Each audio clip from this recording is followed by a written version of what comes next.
अस्सलामुअलैकुम viewers, welcome to exploring part. तो आज का हमारा डिस्कशन का टॉपिक है डीएनए रेप्लिकेशन, ठीक है ना।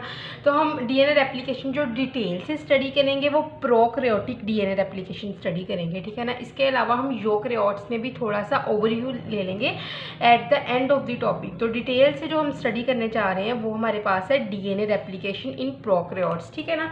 तो बहुत ही डिटेल के साथ में स्टेप बाय स्टेप जो है वो तमाम एंजाइम भी यहाँ पे बताऊँगी, ठीक है ना। और सारा जो है वो प्रोसेस में यहाँ पे एक्सप्लेन करूँगी। तो आपने जो है वो वीडियो को ध्यान से सुनना है और 1x पे ही रख के सुनना है, ठीक है ना। जो इम्पोर्टेंट बात बताऊँगी इसको साथ साथ नोट डाउन कर लेना है। तो आई होप सो कि जो ये मैं टॉपिक आपको समझा रही हूँ ये आपको वीडियो के ख़त्म होते ही आपको जो है ये टॉपिक 80 से 90% के टॉपिक आपको याद हो जाएगा, ठीक है ना। तो जिस तरह मैंने कहा है उसी तरह ही करें। कॉपी पेंसिल एक ले लें अपने पास, ठीक है ना। 1x पे रख के वीडियो को देखें, ठीक है ना। ये 2x पे 3x पे रख के देखोगे तो कोई समझ नहीं लगेगी, पता ही नहीं चलता है। कुछ ऐसी वर्ड्स जो है वो जो मैं तेज़ी से बोल देती हूँ वो स्किप हो जाते हैं। तो आपने 1x पे रख के वीडियो देखनी है, ठीक है। अपने पास कॉपी पेंसिल रख लें। जो इम्पोर्टेंट इंजाइम जो इम्पोर्टेंट बात मैं बताऊँगी उसको आपने साथ साथ नोट डाउन कर लेना है। तो ये बहुत अच्छी हैबिट है एक नोट्स बनाने की, साथ साथ हाईलाइट करने की।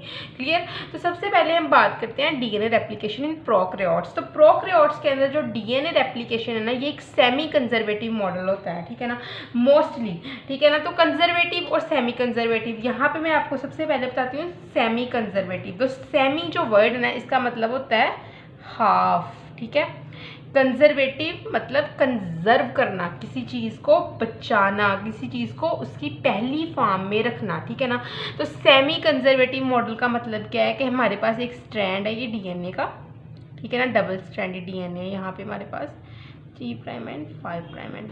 तो सेमी का मतलब क्या है कि इस डीएनए से कि दोनों डीएनए अलहदा हो गए हैं स्ट्रैंड और इन्होंने अपने कम्प्लीमेंट्री स्ट्रैंड बना लेने हैं, ठीक है ना। तो कम्प्लीमेंट्री को मैं यहाँ पे रेड कलर से मार्क करती हूँ, ठीक है ना। ये लो जी, हमने मार्क कर दिया 3' एंड 5' एंड 5' एंड और 3' एंड। अगर ये कंजर्वेटिव केस होता ना, कंजर्व करने वाला केस, तो जो ये स्ट्रैंड अलहदा हुए हैं ना, मतलब ब्लू वाले हमारे पास है पेरेंटल स्ट्रैंड, पेरेंटल स्ट्रैंड, ठीक है ना। और ये जो है ये न्यू स्ट्रैंड है। कंजर्वेटिव वर्ड अकेला कह रही हूँ मैं, ठीक है ना। कंजर्वेटिव केस होता तो ये दोनों जो हैं वो न्यू स्ट्रैंड ने पेयर अप कर जाना था और ओल्ड स्ट्रैंड ने, पेरेंटल स्ट्रैंड ने आपस में पेयर अप कर जाना था और पेरेंटल स्ट्रैंड कंजर्व रह जाने थे। मतलब कि पहले ही इनकी दोनों की दोस्ती है बड़ी गहरी, इनकी दोस्ती कंजर्व रहती है कंजर्वेटिव केस में, ठीक है ना। लेकिन सेमी कंजर्वेटिव केस में क्या होता है कि एक स्ट्रैंड के साथ जो दूसरा कम्प्लीमेंट्री स्ट्रैंड है इन दोनों ने पेयर अप कर जाना है, ठीक है ना। सेमी कंजर्वेटिव कि इसका मतलब क्या है कि 50% डीएनए का पार्ट जो है वो पेरेंटल स्ट्रैंड में से है और 50% है न्यू स्ट्रैंड में से, डबल स्ट्रैंडेड डीएनए का पार्ट। मतलब कि कंजर्व हुआ है पेरेंट स्ट्रैंड लेकिन 50% कंजर्व हुआ है। It means what, half of 100%। तो हाफ कंजर्व हुआ है पेरेंट स्ट्रैंड का डीएनए, इसीलिए हम इसको क्या कहेंगे, ये हमारे पास सेमी कंजर्वेटिव है, ठीक है। ये न्यू स्ट्रैंड है, रेड कलर से मार्क किया। ब्लू कलर वाला है हमारे पास ओल्ड पेरेंटल स्ट्रैंड। न्यू और old parental strand pair up कर चुके हैं, ठीक है। तो इसका मतलब क्या है, ये हमारे पास हाफ कंजर्व हुए हैं करेक्टर पेरेंटल स्ट्रैंड के, तो इसीलिए हम इसको सेमी कंजर्वेटिव कहते हैं, ठीक है। क्लियर। तो सेमी कंजर्वेटिव मॉडल होता है ये डीएनए रेप्लिकेशन का, ठीक है ना। तो मैंने आपको ये भी एक्सप्लेन कर दिया कि क्यों होता है ये सेमी कंजर्वेटिव, क्योंकि हाफली कंजर्व्ड करैक्टर होते हैं पेरेंटल स्ट्रैंड केस में, ठीक है। तो नेक्स्ट अब हम देखते हैं कि डीएनए रेप्लिकेशन जो है ना, बड़ा इंपॉर्टेंट पॉइंट यहाँ पे मैंने लिखा हुआ है, it is a by directional replication. What does it mean? By direction का मतलब क्या है कि जो डीएनए रेप्लिकेशन है ये दोनों डायरेक्शन में होगी। मतलब कि इंजाइम करवा रहा है ना रेप्लिकेशन, ठीक है ना। तो दो डायरेक्शन हमारे पास है, 5' एंड 3' एंड 3' एंड 5' एंड। तो डीएनए रेप्लिकेशन का जो इंजाइम है ना इस तरफ दोनों तरफ मूव कर रहा है। एक इंजाइम यहाँ पे लगा हुआ है, ठीक है ना, और दूसरा एंजाइम यहाँ पे लगा हुआ है, ठीक है। ये दोनों डीएनए रेप्लिकेशन के डीएनए पॉलीमरेज एंजाइम है, ये दोनों पॉलीमरेज ये दोनों डायरेक्शन में पॉलीमराइजेशन करवा रहे हैं। पॉलीमराइजेशन कौन सा प्रोसेस होता है? ये न्यू न्यूक्लियोटाइड्स को लाई करवाने का प्रोसेस हम कहते हैं कि हमारे पास पॉलीमराइजेशन है, ठीक है ना। तो पॉलीमरेज एंजाइम जो है वो पॉलीमराइजेशन करवा रहा है यहाँ पे, ठीक है ना, नए नए न्यूक्लियोटाइड यहाँ पे ऐड करवा रहा है। तो ये एक इस डायरेक्शन में मूव कर रहा है, एक इस डायरेक्शन में, मतलब कि एट ए टाइम दो डायरेक्शन में काम चल रहा है। So DNA replication is by directional replication, दो डायरेक्शन की रेप्लिकेशन होती है, ठीक है ना। तो उसके बाद क्या है कि अगर हम बात करें इनिशिएशन की, ये कुछ स्टेप्स हैं। आपने क्या करना है, जब पेपर में क्वेश्चन आपने लिखना है ना बेटा, तो आपने ये 3 स्टेप्स लिखने हैं। एक है इनिशिएशन, दूसरा है इलोंगेशन और तीसरा है टर्मिनेशन। जो भी एक्सप्लेन करना है आपने अंडर दी स्टेप्स एक्सप्लेन करना है, ठीक है ना। तो मैं आपको 1 बाय 1 इनिशिएशन, इलोंगेशन और टर्मिनेशन का स्टेप समझाऊंगी, ठीक है। तो सबसे पहले हम बात कर रहे हैं इनिशिएशन की, ठीक है ना। तो इनिशिएशन में हमने क्या देखा कि सबसे पहले आपने बात करनी है कि हम ये देखो, आप यहाँ पे देख रहे हो, तो ये तो एक दूसरे के साथ जो है वो बिल्कुल ही कॉइल किए हुए हैं। तो ये आप यहाँ पे देख सकते हो, 2 स्ट्रैंड है हमारे पास यहाँ पे डीएनए के, ठीक है ना। तो इनको बड़ी गौर से आपने जो है वो मैंने यहाँ पे बताना है आपको 3 प्राइम एंड और 5 प्राइम एंड, ठीक है ना। जो 3 प्राइम एंड होता है ना, यहाँ पे होता है OH ग्रुप, बहुत इंपॉर्टेंट ग्रुप है, आपको आगे जाके पता चलेगा इसकी इंपॉर्टेंस का। 5 प्राइम एंड के ऊपर होता है फॉस्फेट ग्रुप, ठीक है ना। तो यहाँ पे अगर हम बात करें, ये जाके यहाँ आता है ना, तो यहाँ पे हमने देखना है कि 3 प्राइम एंड यहाँ पे है, 5 प्राइम एंड यहाँ पे है, ठीक है। एक जो है वो स्ट्रैंड डीएनए का, दूसरा स्ट्रैंड आपने देख लेना है कि वो बन रहा है ये वाला। तो 5 प्राइम एंड यहाँ पे है, 3 प्राइम एंड यहाँ पे है, ठीक है ना। तो अगर यहाँ पे 3 है तो यहाँ पे 5 होना चाहिए, यहाँ पे 3 है तो यहाँ पे 5 होना चाहिए, ठीक है ना। तो आपने बड़े ही इसको ना गौर से इस तरह आपने लिखना है, ठीक है ना, बहुत ध्यान से आपने इसको लिखना है, ठीक है ना। इसकी मिस्टेक जो है आपको क्वेश्चन में आपके मार्क्स जो है वो कट करवा सकती है। तो अब इनिशिएशन के लिए हमने 3 प्राइम एंड और 5 प्राइम एंड को तो मार्क कर दिया। तो नेक्स्ट स्टेप क्या होगा, आप देख सकते हो यहाँ पे कि जो स्ट्रैंड है वो तो बिल्कुल ही एक कॉइल किया हुआ है स्ट्रक्चर। तो रेप्लिकेशन कहाँ पे आए, एंजाइम को आने की जगह नहीं मिल रही डीएनए पॉलीमरेज को, ठीक है ना। वो कह रहे हैं भाई जगह बनाओ पहले। तो जगह किसने बनानी है, इसके लिए जगह भी बन जाएगी। अभी सबसे पहले हमने ये देखना है कि पूरे स्ट्रैंड के अंदर ना कौन सा एरिया है जो एडेनिन रिच एरिया है। यहाँ पे मैं लिख देती हूँ वर्ड एडेनिन, ठीक है ना, और थायामीन रिच एरिया। आपको पता है कि एडेनिन पेयर अप करती है डीएनए में किसके साथ, थायामीन के साथ। तो हमने देखना है कि जब स्ट्रैंड कॉइल हुआ है इनिशिएशन प्रोसेस की स्टार्टिंग में, हमने ये देखना है कौन सा रीजन है जिसमें एडेनिन और थायामीन बहुत ज़्यादा कंसंट्रेशन में है। एडेनिन रिच एरिया कौन सा है, तो वो हमें ये नज़र आ रहा है, ठीक है ना। ये था एडेनिन रिच एरिया। अब एडेनिन रिच एरिया क्यों देखना है, क्योंकि it gonna be easier to break the double hydrogen bond of adenine and thymine then triple hydrogen bond of guanine और साइटोसिन, ठीक है ना। तो हमें पता है जो एडेनिन और थायामीन होते हैं ना, इनके दरमियान होता है डबल हाइड्रोजन बॉन्ड, गुआनिन और साइटोसिन के दरमियान होता है ट्रिपल हाइड्रोजन बॉन्ड। तो it gonna be easier to break this double hydrogen bond. So first of all we have to find this adenine and thiamine rich area in the double stranded DNA region, ठीक है ना। तो ये हमने पा लिया adenine और thiamine rich area, clear.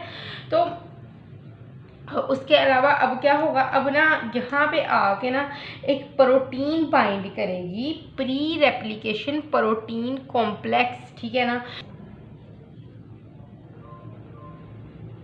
या फिर कहेंगे हम प्री रेप्लिकेशन, मैं साथ साथ नाम भी लिखी जाती हूँ, ठीक है ना, प्रोटीन कॉम्प्लेक्स, क्लियर बच्चों। यहाँ पे आ गया है एडेनिन और थायामीन रिच एरिया ये, और यहाँ पे आ गया है प्री रेप्लिकेशन प्रोटीन कॉम्प्लेक्स। उसने आगे क्या किया, उसने 2 हाइड्रोजन बॉन्ड थे जो एडेनिन और थायामीन के दरमियान, उसको तोड़ दिया और एक बबल सा बना दिया यहाँ पे। ये लो जी, ठीक है, मैंने गलती से यहाँ पे भी रिमूव कर दिया, सॉरी, ये थायामीन वगैरह रहेगा। जस्ट क्या होगा कि वो बॉन्ड टूट गया उनके दरमियान में, कि जो ये ब्लू से मार्क किया हुआ है ना, देखें यहाँ पे ये बॉन्ड टूट चुका है। तो यहाँ पे अब क्या होगा, ये हमारे पास जो स्ट्रक्चर आ गया है इसने तोड़ा है, ठीक है ना। ये बदमाश था प्री रेप्लिकेशन प्रोटीन कॉम्प्लेक्स, इसने इसको तोड़ा है बॉन्ड को, और यहाँ पे जो स्ट्रक्चर आ गया उसको हम कहेंगे ये हमारे पास है replication bubble. Replication bubble, clear. अब क्या होगा, अब रेप्लिकेशन बबल भी बन गया है भाई, हाइड्रोजन बॉन्ड भी टूट गए हैं। नेक्स्ट हम देखते हैं अब क्या होगा। अब यहाँ पे आके ना एक प्रोटीन अटैच्ड होगी, ठीक है ना, जिसको हम कहते हैं सिंगल स्ट्रैंडेड। अब टूट गया ना, अब तो एंजाइम का यहाँ पे कोई काम नहीं है, रेप्लिकेशन बबल बन गया है, ठीक है ना, उसने तोड़ दिया है। अब यहाँ पे ना इनकी साइड्स के ऊपर ना, यहाँ पे मैं ग्रीन कलर से मार्क करती हूँ, एक प्रोटीन आगे अटैच होगी, ठीक है ना। SSBD इस तरफ भी और इस तरफ भी SSBD, जिसकी फुल फॉर्म है हमारे पास सिंगल स्ट्रैंडेड बाइंडिंग प्रोटीन, ठीक है। तो SSBD यहाँ पे आके अटैच होगी, और ये इसका फ़ायदा क्या है, ये क्यों हमने अटैच करवा दी दोनों स्ट्रैंड की तरफ, क्योंकि ये प्रिवेंट करती है दोबारा अटैचमेंट को, parental strand, old parental strand की दोबारा रिकनेक्शन को ये प्रिवेंट करती है, ठीक है ना, प्रिवेंट रिकनेक्शन। ये कहती है भाई पहले जैसा मर्जी रिश्ता था, अब रेप्लिकेशन होने वाली है, पुराने रिश्ते को भूलो और नया कदम उठाओ। तो single stranded binding protein prevent करती है रिकनेक्शन को, ओल्ड पेरेंटल स्ट्रैंड की रिकनेक्शन को, ठीक है ना। तो रिकनेक्टिंग से ये बचाती है। अच्छा, उसके बाद क्या होता है कि यहाँ पे ना, अच्छा आपको एक बड़ी इंपॉर्टेंट बात यहाँ पे मैं आपको बताने लगी हूँ बच्चों, कि जो ये वाला स्ट्रक्चर है ना, ये वाला, ये और ये, इसको रेप्लिकेशन फोर्क कहते हैं। ये बात याद रखनी है, हमने नेक्स्ट इसके बारे में पढ़ना है, ठीक है ना। तो रेप्लिकेशन फोर्क इसको कहते होते हैं, ठीक है ना, रेप्लिकेशन फोर्क। ये आपने अभी साथ ही नोट डाउन कर लेना है, जो भी कॉपी पेंसिल जो भी पकड़ा हुआ है। नेक्स्ट मैंने इसकी बात करनी है, फिर नहीं मुझे कहना कि मैम आपने बताया नहीं था, ठीक है ना, इसके बारे में। यहाँ तक लगी है समझ।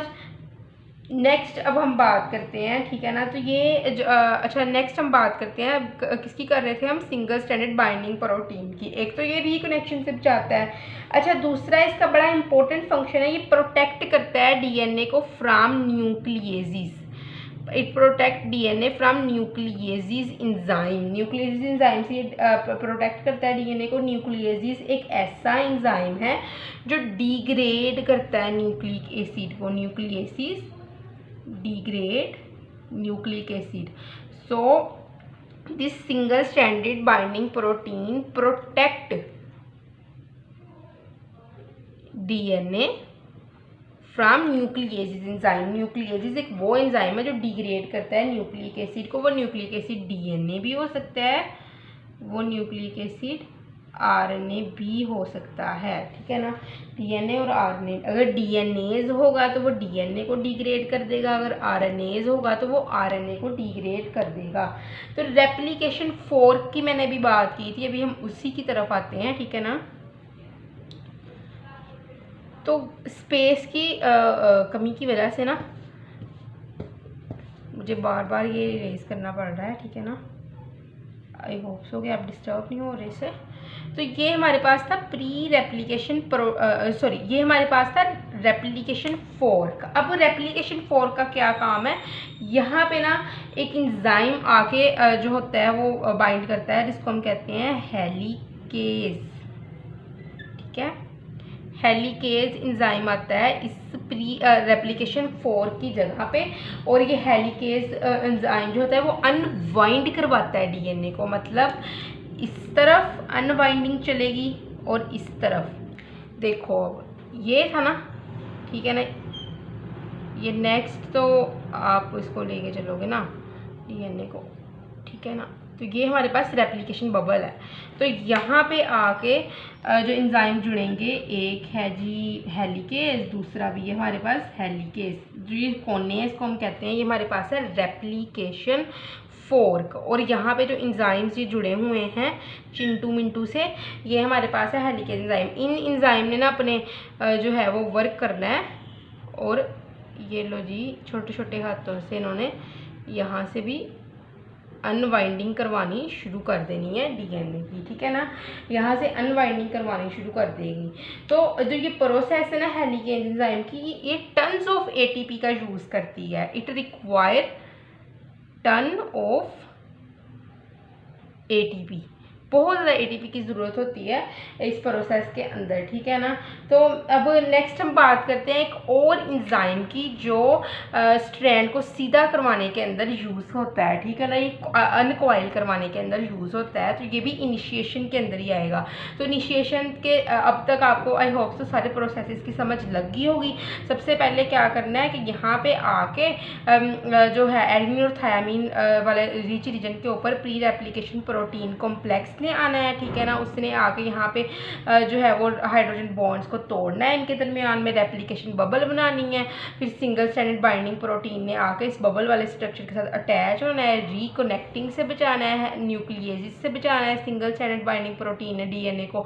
फिर उसके बाद रेप्लिकेशन 4 के ऊपर आके हेलिकेज ने आना है, ठीक है। हेलिकेज ने मजीद जो है वो फर्दर उसकी अनवाइंडिंग करवानी है। क्लियर। तो बच्चों नेक्स्ट हम देखते हैं कि नेक्स्ट जो है वो अगर बहुत ज़्यादा सुपर क्वाइलिंग हुई हो, मतलब कि यहाँ पे ना गठजोड़ बना हुआ है, ये देखो इस तरह पता नहीं चल रहा है कि उसको हेलिकेज को किस तरह इसको नेक्स्ट हम लेके जाएं।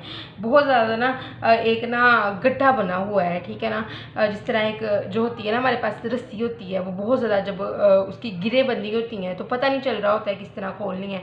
तो यहाँ पे हेलिकेज बड़ा कंफ्यूज है। वो कह रहा है कि भाई मेरी बस है, मुझे नहीं पता चल रहा है, मेरे छोटे छोटे से हाथ है, मैं किस तरह इसको अनवाइंड करवाऊँ। तो वहाँ भी एक एंजाइम आएगा, उसकी अब हम बात करते हैं यहाँ पे।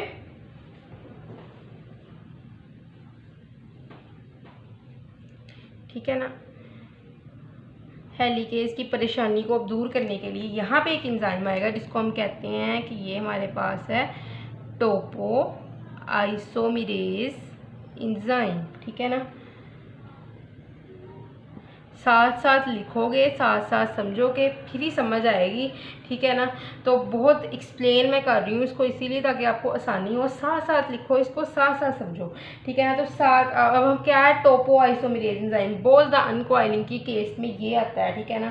तो टोपो आइसोमेरेज एंजाइम के पास ना दो तरह की डोमेन्स होती हैं। एक होती है न्यूक्लियेज डोमेन और एक होती है ligase domain. It have 2 types of the domains, nuclease domain, ligase domain, ठीक है ना।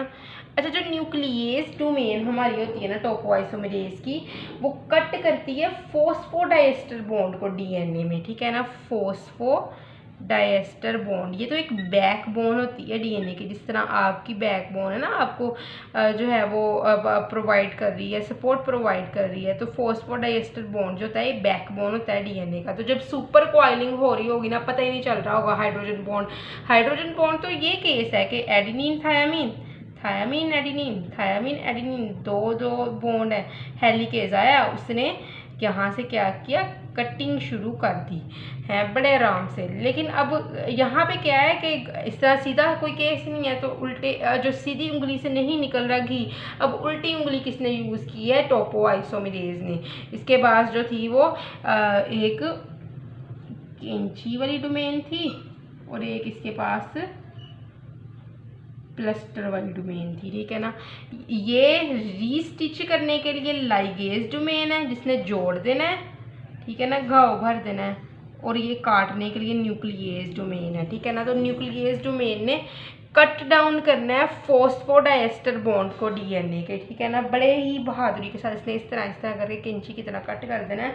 अब क्या होना है, अब कटिंग होने के बाद स्ट्रैंड जो होगा वो सीधा हो जाएगा वहाँ से, और दरमियान में जो है वो स्पेस रह जाएगी। इस स्पेस को फिल करना है, रीस्टिच करना है इस लाइगेज डोमेन ने, ठीक है ना। लाइगेज डोमेन किसकी है, टोपोआइसोमेरेज की है ये लाइगेज डोमेन। इसने इन कटेड पार्ट को दोबारा रीस्टिच कर देना है, ठीक है ना। उसने जोड़ देना है, रिश्तों को भाई मिला देना है दोबारा। तो कलेक्टिवली जो है वो टोपोआइसोमेरेज ने कलेक्टिवली सुपर कॉइलिंग को अनवाइंड करवा दिया। तो हम यहाँ पे थोड़ी सी ना टाइप देख रहे हैं टोपोआइसोमेरेज की, एग्जाम पॉइंट ऑफ व्यू से ये बड़ा इंपॉर्टेंट है, और आपका जो एक लॉन्ग क्वेश्चन है वो भी प्रिपेयर हो जाता है। तो इनिशिएशन फिर टोपोआइसोमेरेज की टाइप के बाद हम कंप्लीट कर देंगे, उसके बाद हम देखेंगे इलोंगेशन स्टेप। तो थोड़ा सा मैं यहाँ पे एक्सप्लेन कर देती हूँ टोपोआइसोमेरेज एंजाइम की टाइप्स को, ठीक है। टेस्टर भी पता नहीं कहाँ चला गया है।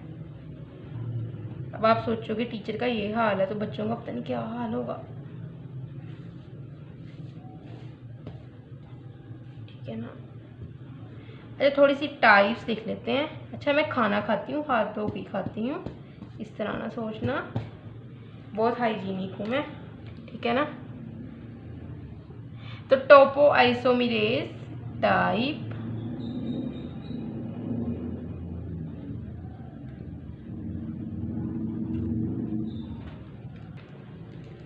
टाइप 1 और टाइप 2 होता है, ठीक है ना। एक है टाइप 1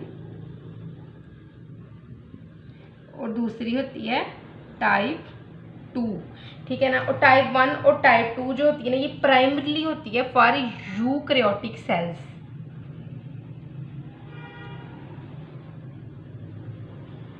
ठीक है। अच्छा उसके बाद हमारे पास है टाइप 2 और टाइप 4, ठीक है ना। ये होती है हमारे पास प्रोकैरियोटिक सेल्स के अंदर, टाइप 2 एंड टाइप 4। बेटा लॉन्ग क्वेश्चन में मार्क्स ऐसे ही नहीं मिल जाते हैं, ठीक है ना, आपको एक्सप्लेन करना पड़ता है, ठीक है ना। और बीएससी एमएससी लेवल के ऊपर लॉन्ग क्वेश्चन काफ़ी कम्प्रीहेंसिव होना चाहिए। तो आप इसको, अगर आपकी बुक में नहीं है तो आप इसको नोट डाउन कर लो सिंपली, ताकि आपका इंप्रेशन अच्छा पड़े, ठीक है। तो टाइप 1 जो टोपोआइसोमेरेज है इसको किसी भी एटीपी की ज़रूरत नहीं होती, it does not require any type of ATP. Type 1 को किसी किस्म की एटीपी नहीं की ज़रूरत नहीं होती है अनवाइंडिंग के लिए, ठीक है ना, सुपर कॉइल्स को अनवाइंड करवाने के लिए। अच्छा और जो टाइप 2 और टाइप 4 होते हैं ना, इन दोनों को रिक्वायर होती है ATP for unwinding the super coils, ठीक है। तो कैंसर के केस में ना कुछ ड्रग्स दिए जाते हैं, ठीक है ना, जो टोपोआइसोमेरेज एंजाइम को की एक्टिविटी को जो है वो इनहिबिट कर देते हैं, ठीक है ना। तो जिसकी वजह से सेल जो है वो रेप्लिकेट नहीं करता है, क्योंकि जब तक सुपर क्वाइलिंग जो है ये अनक्वाइल नहीं होंगी ना तब तक सेल ने नहीं रेप्लिकेट करना है। तो अगर कैंसर के केस में हम यही चाहते होते हैं कि सेल जो है वो रेप्लिकेशन ना करे, क्योंकि अनकंट्रोल्ड सेल जो है वो रेप्लिकेट कर रहे होंगे, बहुत ज़्यादा कॉपीज बन रही होती हैं। तो क्या होता है फिर कैंसर केस में, टोपोआइसोमेरेज एंजाइम की एक्टिविटी को रोक दिया जाता है, ताकि जो मज़ीद सुपर कॉइलिंग है उसको अनवाइंड ना किया जा सके, और सेल को डिवीजन को भी रोक दिया जा सके, ठीक है ना। तो अगर तो in order to inhibit topoisomerase enzyme 1, तो 1 की एक्टिविटी को इनहिबिट करवाने के लिए टोपोआइसोमेरेज 1, ठीक, कैंसर की हम बात कर रहे हैं, ठीक है ना। तो इसको मैं टॉप 1 का नाम दे रही हूँ। अब मैंने थोड़ा सा ना इसको वैसे शॉर्ट फॉर्म में लिख दिया। टोपोआइसोमेरेज 1 की एक्टिविटी को इनहिबिट करने के लिए जो ड्रग यूज़ होते हैं ना उसको हम कहते हैं टोपोटीकॉन, ठीक है, क्लियर। अच्छा टोपोआइसोमेरेज टाइप 2 को इनहिबिट करने के लिए जो ड्रग यूज़ होता है, टोपोआइसोमेरेज टाइप 2 को इनहिबिट करने के लिए जो ड्रग यूज़ होता है उसको हम कहते हैं आईटोपोसाइड, आईटोपोसाइड, साइड, ठीक है। तो बैक्टीरिया के केस में क्या होगा, जब बैक्टीरिया आपको इन्फेक्ट कर रहा है, ठीक है ना, प्रोकैरियोट बैक्टीरिया को हम कहते हैं, तो बैक्टीरिया आपको इन्फेक्ट कर रहा है और कंटिन्यूसली आपके अंदर डिवाइड कर रहा है, तो इस केस में जो टोपोइसोमेरेज की एक्टिविटी को रोकने वाला जो ड्रग यूज होता है उसको हम कहते हैं फ्लोरोक्विनोलोन्स। मैं यहाँ पे स्पेलिंग लिख देती हूँ, ठीक है,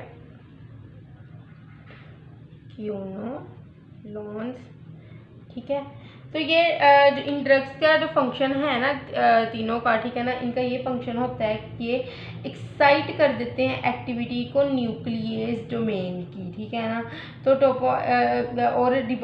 जो टोपोइसोमेरेज का न्यूक्लियस डोमेन है उसकी एक्टिविटी को ये बढ़ा देते हैं, ठीक है ना, ताकि क्या होगा, ये कट डाउन करे जाएं डीएनए के फ्रेगमेंट्स को। लेकिन ये लाइगेज डोमेन है जो हमारे पास, उसकी एक्टिविटी को साइलेंट कर देता है, इनहिबिट कर देता है, ताकि रीस्टिचेस ना हो और डीएनए का स्ट्रैंड कंप्लीट ना हो सके, ठीक है ना। तो नेक्स्ट अब हम बात करते हैं इलोंगेशन की।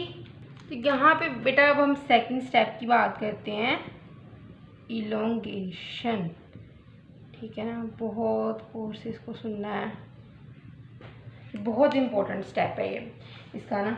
तो अभी यहाँ तक जो हमने काम किया था, क्या था,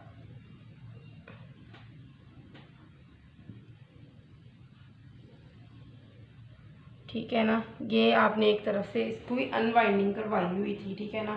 तो यहाँ पे ये दोनों स्ट्रैंड जिस तरह के अभी हमने यहाँ से ड्रा किया था, ये वाला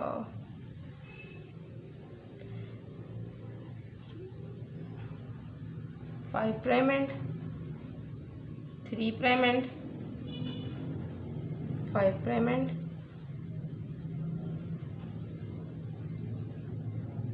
3 प्राइम एंड, ठीक है बेटा। तो यहाँ पे अब हमने देखा कि ये दोनों मैंने मार्क कर दिए हैं, ठीक है ना। उसी हिसाब से आपने भी इसी तरह इसको मार्क कर लिया करना है, ठीक है ना। तो यहाँ पे मैं दोबारा लिख देती हूँ कि ये जो है स्ट्रैंड,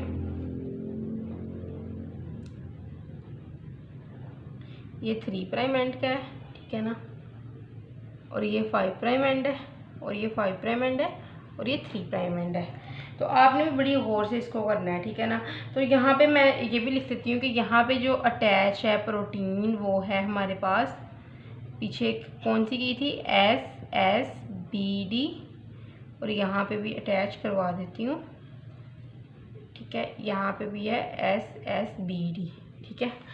तो अगर हम यहाँ पे बात करें, यहाँ पे अगर स्ट्रैंड्स के अंदर देखेंगे हम adenine, thiamine, thiamine, adenine, guanine, cytosine, ये चीज़ें आपने याद रखनी है, ठीक है ना। गवानीन के साथ साइटोसिन पेयर अप कर रहा है, एडिनिन के साथ थायामीन करते हैं, ठीक है ना। Thiamine, adenine, adenine, thiamine, cytosine और गवानीन, ठीक है। रिच रीजन है थायामीन और एडिनिन के साथ। तो अब क्या होगा कि अब यहाँ पे भी रेप्लिकेशन 4 के ऊपर जो मैंने रेड कलर से मार्क किए हैं, ये क्या है हमारे पास, हेलिकेज, क्योंकि डीएनए पॉलीमरेज भी यहाँ पे वर्क करेगा, तो हेलिकेज भी अनवाइंडिंग करवाता जाएगा, ठीक है ना। ये मज़ीद जो है वो नाइट्रोजीनियस बेसिस यहाँ पे भी लगी हुई हैं, ठीक है ना।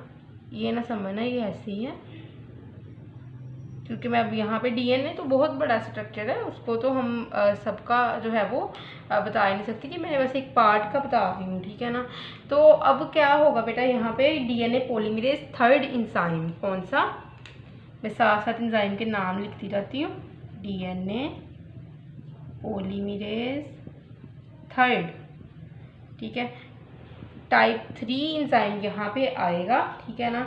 और यहाँ पे आके डीएनए का जो है वो कंप्लीमेंट्री स्ट्रैंड बनाएगा, हर स्ट्रैंड का एक कंप्लीमेंट्री स्ट्रैंड बनाया जाएगा, जिस तरह यहाँ पे बनाया गया था। लेकिन ये प्रोसेस तभी पॉसिबल है जब इसके पास क्या होगा, प्राइमर और OH एंड, एक प्राइमर होगा और इस प्राइमर का OH एंड होगा, ठीक है ना। बिल्ड करने के लिए DNA पॉलीमरेज की ये नीड है। यही ना एक इसका ड्रॉबैक है कि DNA पॉलीमरेज थर्ड खुद आके डायरेक्ट जो है वो अपना हौसले के साथ यहाँ पे काम नहीं कर सकता। इसको रेफरेंस चाहिए OH एंड का, और OH एंड किसका, प्राइमर का OH एंड, ठीक है ना। ये रेफरेंस वाला एंजाइम है बेचारा, इसको इनका रेफरेंस मिलेगा तो यहाँ पे ये काम कर सकता है, अदरवाइज ये बेरोजगार ही रहेगा सारी ज़िंदगी, ठीक है ना। कभी कभी होता है ना कि कहीं काम आपने लेना है तो आपको रेफरेंस चाहिए होता है यहाँ पे काम करने के लिए। आप जितना मर्जी ग्रेजुएट किए हैं, आप जितना मर्जी दिल लगा के काम करने वाले इंसान हैं, लेकिन रेफरेंस ना होने की वजह से आप मार खा जाते हैं। यही बेचारा DNA पॉलीमरेज है, इसके पास OH एंड का रेफरेंस होगा या फिर प्राइमर का रेफरेंस होगा, तभी नौकरी मिलेगी यहाँ पे कम्प्लीमेंट्री स्ट्रैंड को लाई करवाने की, अदरवाइज ये बेचारा बेरोज़गार ही रहेगा सारी ज़िंदगी। तो हमने क्यों उसके साथ इस तरह करना है, हम इसको भी रोज़गार दिलवाते हैं, टेंशन नहीं लेनी है आपने, ठीक है ना। तो क्या होगा, यहाँ पे इंजाइम आएगा प्राइमेज इंजाइम, वो कहेगा मेरा भाई तो टेंशन ना ले, DNA polymerase third primase enzyme is just like a brother. Otherwise आजकल तो ब्रदर भी बेचारे धोखा दे जाते हैं, लेकिन कोई बात नहीं, इनकी दोस्ती बड़ी पक्की है, ये स्टोन एज से इनकी दोस्ती चलती आ रही है। तो प्राइमेज इंजाइम कहेगा मेरा भाई टेंशन नहीं लेनी, मैं आ गया हूँ यहाँ पे। तो ये इसने क्या करना है, इसने पहले 3 प्राइम एंड से 5 प्राइम एंड की तरफ वाले में एक स्ट्रैंड लाई करवाना है, ठीक है। किस डायरेक्शन में, 5 to 3। हमेशा बेटा एक बात याद रखनी है, अगर पेरेंट स्ट्रैंड 3 to 5 है ना, तो जो न्यू स्ट्रैंड होगा वो 5 to 3 होगा। मतलब इस तरफ OH ग्रुप है, इस तरफ फॉस्फेट ग्रुप है, तो इस तरफ फॉस्फेट आना चाहिए, इस तरफ OH आना चाहिए, ठीक है ना। क्योंकि जो बेसिस लगनी है वो कम्प्लीमेंट्री लग रही हैं, तो बेटे फिर जो है वो स्ट्रैंड वो पूरा ही कम्प्लीमेंट्री होना चाहिए। ये बात याद रखनी है, हमेशा इसी तरह ही करना है। एक तरफ 3 एंड नहीं रखना, एक तरफ 5 नहीं रखना, हमेशा कम्प्लीमेंट्री रखना है। तो प्राइमेज एंजाइम जो कि इसका दोस्त था, वो इसके साथ प्रॉमिस करके आया था DNA पॉलीमरेज के साथ, मैं तेरे लिए यहाँ पे जो है वो प्राइमर जो है वो लगाऊंगा जिसका OH एंड तुझे अवेलेबल होगा वर्क करने के लिए, ठीक है ना। अब यहाँ पे 3 प्राइम एंड से 5 प्राइम एंड की तरफ था, तो 5 से 3 की तरफ है। एडिनिन के साथ किसने पेयर अप किया बेटा, थायामीन के साथ, और थायामीन के साथ एडिनिन ने पेयर अप कर लिया, ठीक है। ये ब्लू कलर से क्या मार्क है, प्राइमर, और प्राइमर का OH भी अवेलेबल है 3 प्राइम एंड की तरफ, ठीक है। अब आया है DNA पॉलीमरेज 3, इसको पता था, इसका दोस्त वादा करके गया है, प्रॉमिस करके गया है। अब मैं आता हूँ, अब मुझे पता है मेरा काम यहाँ पे हो गया होगा, अब इसका काम जो है वो निश्चित हो चुका है। अब इसने यहाँ पे आके ये OH ग्रुप की हेल्प से जो है ना शेर बन के ना कहना है, हाँ भाई मुझे तो सारा काम आता था, एक रेफरेंस ही दे दिया, बड़ा कुछ कर दिया मेरे लिए, मैं तो अब सब कर लूँगा। कोई नहीं, रेफरेंस भी दे दिया है, मैं तो बड़ा ही जो था टैलेंटेड इंसान था, मुझे वैसे भी जो है वो बहुत ज़्यादा टैलेंट अपना दिखाना है। अब यहाँ पे DNA पॉलीमरेज यहाँ पे आ चुका है, तो ये बेचारी ऐसी शक्ल बनाई हुई है ना, ये DNA पॉलीमरेज की ही है इमोजी, ठीक है ना। तो इसने अब क्या किया, इसने गवानीन के कम्प्लीमेंट्री साइटोसिन लगा दिया, थायामीन के कम्प्लीमेंट्री एडिनिन लगा दिया, एडिनिन के कम्प्लीमेंट्री थायामीन लगा दिया, और साइटोसिन के कम्प्लीमेंट्री गवानीन लगा दिया, ठीक है। तो इसने यहाँ पे 5 प्राइम एंड 3 प्राइम एंड वाले को यूज़ करके 5 प्राइम एंड से 3 प्राइम एंड की तरफ ही इसने जो है वो वर्क किया है, ठीक है ना हमारे पास। तो यहाँ पे क्या होगा कि सिंथेसिस जो होगी RNA प्राइमर की, जो मेन वाला है ना स्ट्रैंड, उसमें 5 to 3 ही होगी, ठीक है ना। चाहे वो नीचे आप रख लो, चाहे वो ऊपर वाला रख लो, ठीक है ना। इसको हम कहते हैं हमारे पास है लीडिंग स्ट्रैंड, ठीक है ना। लीडिंग स्ट्रैंड होता है कि हमारे पास, तो इसको बहुत अच्छे से मैं भी आपको बताती हूँ, जो ग्रो करता है 5 to 3 प्राइम की तरफ, तो वो लीडिंग स्ट्रैंड होता है, मैं बड़े अच्छे से भी आपको एक्सप्लेन करती हूँ, ठीक है ना। तो यहाँ तक जो है वो काम हो गया तमाम। अब अच्छा एक बात याद रखनी है, ऊपर वाला स्ट्रैंड तो हमने कर दिया है, जो है वो रेप्लिकेट कर दिया, अब नीचे वाले का क्या करना है, वो भी इसी तरफ से होना है। तो उसका क्या आंसर है, नो, ठीक है ना। वो इस तरफ से रेप्लिकेट होना नीचे वाला जो हो, क्योंकि हमें किस चीज़ की ज़रूरत है, देखो नीचे वाला स्ट्रैंड है ना, वो हमारे पास है 3 to 5, ठीक है। ऊपर वाला भी था 3 to 5। डीएनए रेप्लिकेशन जब भी होनी है, डीएनए ने जो है ना, डीएनए पॉलीमरेज थर्ड, अच्छा इसकी ये भी बड़ी गंदी बीमारी है, ये स्ट्रैंड को जो है वो रीड करता है, ठीक है ना, ये रीड करता है स्ट्रैंड को कहाँ से कहाँ तक, 3 prime end to 5 prime end, ठीक है ना, ये इसको बीमारी है। ये कहता है भाई मैंने तो 3 प्राइम एंड से 5 प्राइम एंड की तरफ ही रीड करना है, अदरवाइज ये जो है वो नहीं रीड करता स्ट्रैंड को, और न्यूक्लियोटाइड की लाई करवाता है 5 to 3 की तरफ। अच्छा हमें पता है ना कि डीएनए पॉलीमरेज OH ग्रुप का यूज़ करता है, OH ग्रुप किस पे लगा होता है, 3 प्राइम एंड की तरफ, ठीक है ना। तो जब ये यूज़ इसका करता है ना, तो आपने क्या सोचना है, जिस तरफ ये 3 प्राइम एंड होगा ना, ठीक है ना, कंप्लीमेंट्री स्ट्रैंड के अंदर, मतलब नए स्ट्रैंड में जिस तरफ इसकी डायरेक्शन होगी ना 3 प्राइम एंड की, उस तरफ रेप्लिकेशन होनी है। तो इसमें क्या है, इसमें कंप्लीमेंट्री, यहाँ पे 3 प्राइम एंड था, नए स्ट्रैंड को नहीं देखना आपने, सॉरी पुराने स्ट्रैंड को नहीं देखना आपने, नए स्ट्रैंड को देखना है। पुराने में इस तरफ 3 प्राइम एंड है ना, तो नए में किस तरफ होगा, इस तरफ, ठीक है, इस तरफ होगा। तो रेप्लिकेशन किस तरफ होगी, नए वाले की तरफ। इसमें इस तरफ था ना 3 प्राइम एंड, तो फिर इस तरफ रेप्लिकेशन होगी क्योंकि उल्टी तरफ होता है, ठीक है ना। मुझे लग रहा है कि आपको समझ लगी होगी, लेकिन अगर ना भी लगी ना समझ, आपने मुझे एक दफ़ा कमेंट सेक्शन में बताना ज़रूर है, ताकि मैं एक दफ़ा फिर इसके ऊपर वीडियो बना लूँ, ठीक है ना। तो अब क्या है, अब डीएनए पॉलीमरेज थर्ड ने यहाँ से इस तरफ रीड करना है, क्योंकि 3 प्राइम एंड यहाँ पे नए स्ट्रैंड से उल्टी तरफ जाना है, जहाँ पे नए स्ट्रैंड का 3 प्राइम एंड है ना, बस आपने उसके उल्टी तरफ जाना है, ये बात याद रखनी है। जहाँ पे अब 3 प्राइम एंड कहाँ पे, इस तरफ है, ये किसका है, ये है ओल्ड स्ट्रैंड का। जहाँ पे ओल्ड स्ट्रैंड का 3 प्राइम एंड है ना, आपने उसके उल्टी तरफ को मूव करना है, इस तरफ को नहीं, इस तरफ, ये उल्टी तरफ है उसके, आपने उसकी उल्टी तरफ जो है ना वो रेप्लिकेशन करवानी है, ठीक है ना। तो वो अब ये बात तो आपको याद रह सकती है ना, जिस तरफ ओल्ड स्ट्रैंड का 3 प्राइम एंड है उसके उल्टी तरफ रेप्लिकेशन होगी, मतलब कि इस तरफ होगी। तो सबसे पहले किस चीज़ की ज़रूरत है, इसकी प्राइमर OH एंड की। तो गवानीन के साथ साइटोसिन है, ठीक है ना, थायामीन के साथ एडेनिन आके लग गया है, ठीक है। एडेनिन की तरफ जो है हमें पता है कि इस तरफ अब 3 प्राइम एंड है, तो इस तरफ 3 प्राइम उल्टी तरफ है, चल पड़ा है, ठीक है ना। तो क्योंकि ओल्ड के उल्टी तरफ 3 प्राइम एंड चलता है, तो अब यहाँ पे डीएनए पॉलीमरेज टाइप थर्ड आएगी, ठीक है, और इसने यहाँ पे नया स्ट्रैंड लाई डाउन करवा देना है। थायामीन की जगह एडेनिन की जगह थायामीन, गवानीन की जगह साइटोसिन, एडेनिन की जगह थायामीन, और थायामीन की जगह एडेनिन यहाँ पे लगवा दिया गया है, ठीक है बेटा। तो नेक्स्ट जो है, इन स्ट्रैंड्स को देखते हुए हम कुछ बात करते हैं लीडिंग और लैगिंग स्ट्रैंड्स की।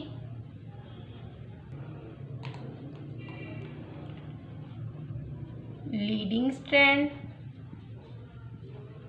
ये बड़ा इंपॉर्टेंट शॉर्ट क्वेश्चन है, ठीक है ना बेटा, इसको आप बहुत अच्छे से नोट डाउन कर लो। लैगिंग स्ट्रैंड, ठीक है बच्चे। तो लीडिंग स्ट्रैंड की अगर हम बात करें, तो लीडिंग स्ट्रैंड जो है ये एक ऐसा दोनों स्ट्रैंड में से जो एक जो है स्ट्रैंड जो होता है एक जो कंटिन्यूसली रेप्लिकेट करता है, कंटिन्यूसली रेप्लिकेट, ठीक है,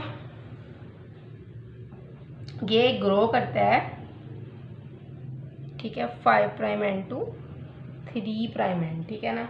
ये 5 प्राइम एंड से 3 प्राइम एंड की तरफ ग्रो करता है, मतलब कि सिंपली जिस तरफ डीएनए रेप्लिकेशन होती है उस तरफ ये जाता है, क्योंकि डीएनए जो हमें पता है जो पढ़ना होता है ना, उसने पढ़ना ही होता है उसने, तो वो उसने पढ़ना होता है OH एंड की तरफ से, ठीक है ना, स्टडी करनी होती है उसने उसकी। It read the strand from 3 prime end to 5 prime end and laid the nucleotide from 5 prime end to 3 prime end, ठीक है ना।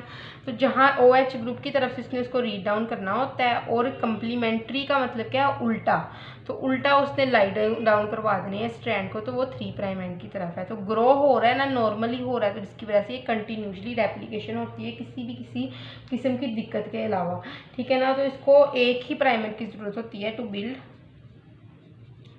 require only one primer, just it require only one primer, ठीक है। तो लैगिंग स्ट्रैंड वो strand होता है जो डिसकंटिन्यूसली रेप्लिकेट करता है,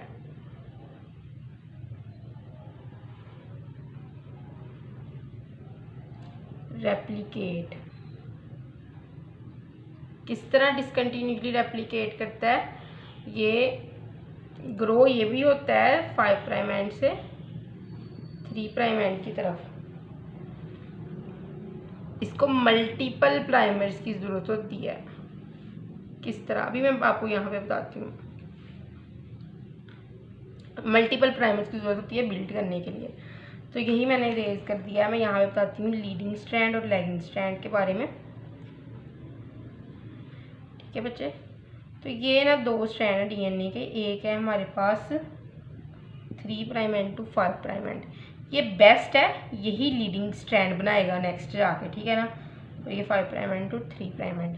तो हमें पता है डीएनए पॉलीमरेज ने बड़े आराम से उसने 3 to 5 इसको रीड किया यहाँ पे। ठीक है ना, रीड करना है इसने इसको। उससे पहले इसको ज़रूरत है आरएनए प्राइमर की। आरएनए प्राइमर यहाँ पे लाइट डाउन करवा दिया गया है। ठीक है ना, कम्प्लीमेंट्री। तो ये 5 to 3 ग्रो कर गया। नेक्स्ट ये पूरा इसने जो है वो कम्प्लीमेंट्री जो बना दिया है। ठीक है ना, ये कम्प्लीमेंट्री इसके बना दिया गया है। अब यहाँ पे क्या होगा, अब ये तो 5 to 3 है, अब उसने तो रीड करना था डीएनए पॉलीमरेज ने 3 to 5। अब इसने तो रीड करना है 3 to 5। अब क्या दिक्कत हुई, अब इस तरफ से रीड करेगा क्योंकि यहाँ पे तो उसको चाहिए था 3 प्राइम एंड, लेकिन यहाँ पे आ गया 5 प्राइम एंड। अब उसको आ गया गुस्सा, अब वो डिसकंटिन्यूसली रेप्लिकेट करेगा। वो कहेगा मैं तो हो गया सुस्त, बार बार प्राइमर लगाओ, बार बार जो है दिक्कत करो, प्राइमर लगाओगे तो मैं रेप्लिकेट करूँगा, अदरवाइज भाड़ में जाओ। ठीक है, तो यहाँ पे अब यहाँ पे तो उसको नहीं मिला 3 प्राइम एंड, उसको 3 प्राइम एंड मिला यहाँ पे। तो यहाँ पे उसने कहा प्राइमर पहले लगाओ, प्राइमर लगाया गया जी। ये लो, यहाँ पे OH ग्रुप अवेलेबल हुआ, आया ये डीएनए पॉलीमरेज टाइप 3, थोड़ा सा रेप्लिकेट किया, रुक गया। नीड अ प्राइमर, फिर प्राइमर दिया गया, फिर प्राइमर दिया गया इसको 5 prime end to 3 prime end. फिर इसने थोड़ा सा रेप्लिकेट किया, फिर जा गया, फिर रुक गया, फिर कहता है कि आई नीड अ प्राइमर, फिर प्राइमर मिला। मतलब इसके नखरे नहीं ख़त्म हो रहे हैं। फिर 3 प्राइम एंड इसको अवेलेबल करवाया है हमने, OH ग्रुप मतलब इसको अवेलेबल करवाया गया। ठीक है, यहाँ पे प्राइमर के पास फिर ये रेप्लिकेट किया। ठीक है ना, मतलब नखरे नहीं ख़त्म हो रहे हैं। ठीक है ना, किया इसने भी मूव किया है 5 to 3, जिस तरह ये था 5 to 3, लेकिन ये उल्टी डायरेक्शन में इसने मूव किया, जिसकी वजह से ये नखरे करने लग गया। ठीक है, अब क्या होगा, अब लीडिंग स्ट्रैंड ऊपर वाले ये जो स्ट्रैंड है नॉर्मल, इसको हमने नाम दे दिया लीडिंग स्ट्रैंड का। ठीक है, और जो नीचे है ये टुकड़ों में बेचारा बटा हुआ है, इसको नाम दे दिया लैगिंग स्ट्रैंड का। ठीक है ना, तो इसको हम ओकाज़ाकी फ्रेगमेंट्स भी कहते हैं। Okazaki fragments, Okazaki fragments are short sequence of the DNA nucleotide approximately 150 to 200 base pair which are synthesized discontinuously। ठीक है ना, and later linked by the ligase enzyme। तो later linked ये होते हैं। अभी हम बात करते हैं कि इसको किस तरह बाद में लिंक किया जाता है। now to get rid of this RNA primer। अब ये RNA primer जिसने दोस्ती निभाई थी, अब प्राइमेज ने जो दोस्ती के तौर पर लाई किए थे, अब इनसे घुटन होने लग गई क्योंकि काम तो हो गया मुकम्मल। अब कैसा दोस्त ना रहा। अब वो कहता है आरएनए प्राइमर अपनी करो तुम छुट्टी। ठीक है, तो यहाँ पे एक डीएनए पॉलीमरेज 1 है, डीएनए पॉलीमरेज 3 का जो है वो एक साथी है। ठीक है ना, हाथी मेरा साथी वाला साथी है, ये पक्के वाला साथी है डीएनए पॉलीमरेज 1। कौन सा है, डीएनए पॉलीमरेज 1। बंदा पूछे जब प्राइमेज था तो क्या पॉलीमरेज 1 मर चुका था? लेकिन उसका काम, उसका यूनिक काम है। प्राइमेज का अपना काम था, प्राइमेज से दोस्ती निभा के डीएनए पॉलीमरेज 3 ने अपना काम निकलवा लिया है प्राइमेज से। अब प्राइमेज के काम को मारो लात और डीएनए पॉलीमरेज 1 को बुलाओ और उसको बोलो यहाँ पे आगे काम करे। ठीक है ना, तो now to get rid of this RNA primer DNA polymerase 1 come here. ठीक है, and cut the RNA primer. इसने कट डाउन कर दिया है डीएनए पॉलीमरेज 1 ने, पॉलीमरेज 1। ठीक है, cut down this RNA primer. इसने इस आर ने प्राइमर को कट डाउन कर दिया है, ठीक है, इसकी एक्सोन्यूक्लियेज एक्टिविटी से, ठीक है ना।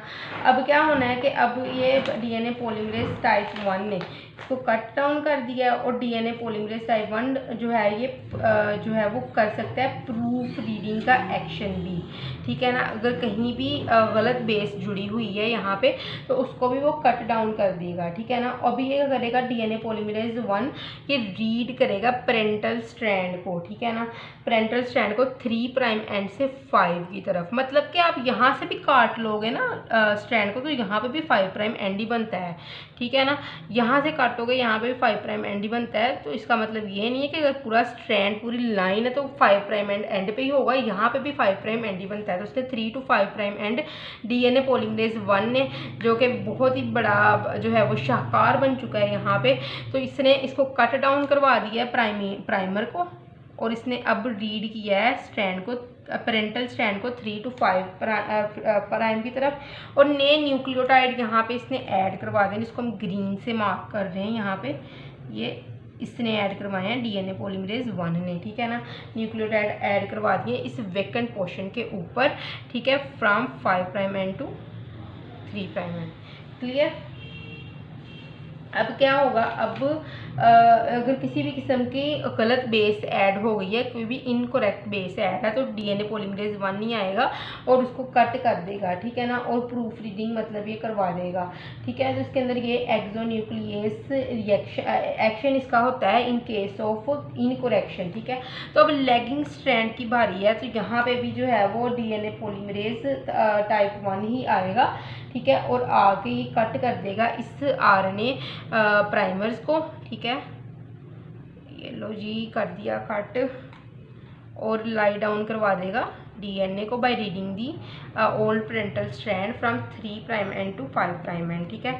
ये ग्रीन से जो मार्क की न्यू डीएनए है, तो ये अब यहाँ पे लाइगेज एंजाइम आएगा, तो यहाँ पे ये वाले एरियाज है, यहाँ पे स्टिच लगा देगा, तो पूरा एक कंप्लीमेंट्री स्ट्रैंड जो है डीएनए का तैयार हो चुका है हमारे पास, ठीक है। इलोंगेशन भी हो गई है मुकम्मल हमारे पास। अब हमने बात करनी है टर्मिनेशन की।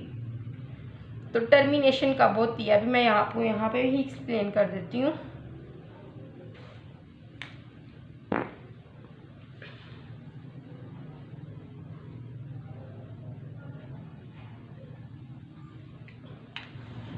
थर्ड स्टेप है हमारे पास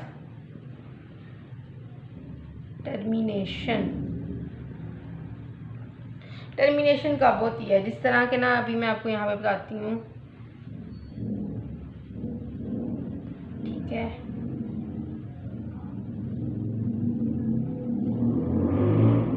ठीक है, तो एक स्ट्रैंड डीएनए का यहाँ पे हो रहा है वर्क, ठीक है, और यहाँ पे हो रहा है वर्क, बड़े ज़ोरों शोर से काम चल रहा है यहाँ पे, ठीक है ना। तो अनवाइंड करवा रहे हैं यहाँ से हेलिकेज, और डीएनए पॉलीमरेज 3 जो है वो न्यूक्लियोटाइड्स को लगा रहा है, ठीक है ना। प्रूफ रीडिंग हो रही है, सारे प्रोसेस हो रहे हैं। आहिस्ता आहिस्ता क्या होगा, मज़ीद मैंने बताया था ना हेलिकेज एंजाइम ने रेप्लिकेशन फोर्क के ऊपर जो है वो आहिस्ता आहिस्ता इसकी अनवाइंडिंग करवानी है, और डीएनए पॉलीमरेज टाइप 3 ने इसको फॉलो करना है, ठीक है ना।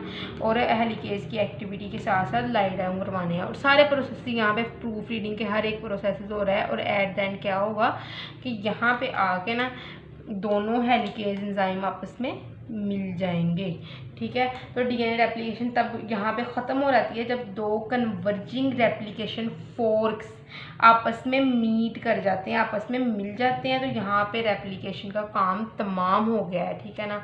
ठीक है, क्लियर। 2 कन्वर्जिंग रेप्लिकेशन फोर्क्स आपस में आके मिल चुके हैं, ठीक है ना। तो यहाँ पे डीएनए रेप्लिकेशन टर्मिनेट कर जाती है, ठीक है।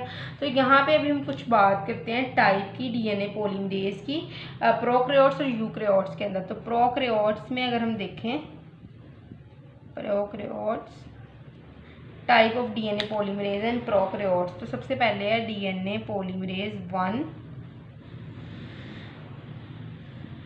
ठीक है। तो जो टाइप 1 है ना, ये इन्वॉल्व होती है डीएनए रेप्लिकेशन में, ठीक है, प्रूफ रीडिंग में,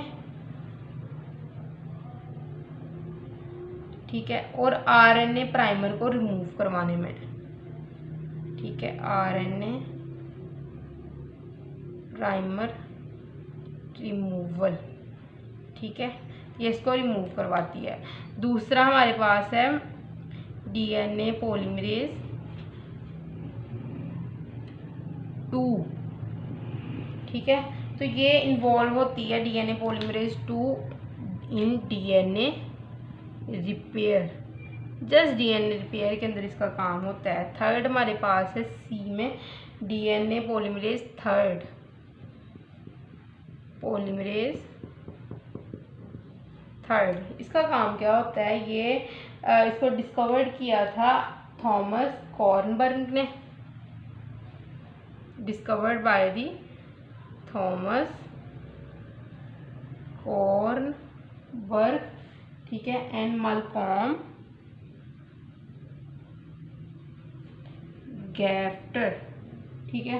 तो ये एक ट्रू प्रिंसिपल रेप्लिकेटिंग एंजाइम है, ठीक है, ये रेप्लिकेशन करवाता है, ट्रू प्रिंसिपल रेप्लिकेटिंग एंजाइम है, जो कि 10 सब यूनिट से मिलके बना होता है। इट हैज़ 10 सब यूनिट्स, क्लियर बेटा।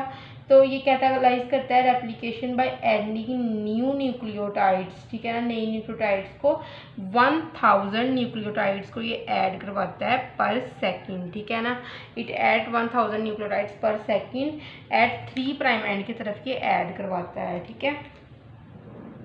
तो नेक्स्ट हम बात करते हैं DNA रेप्लिकेशन इन यूकैरियोट्स में किस तरह कौन कौन से DNA रेप्लिकेशन करवाने के लिए एंजाइम यूज होते हैं।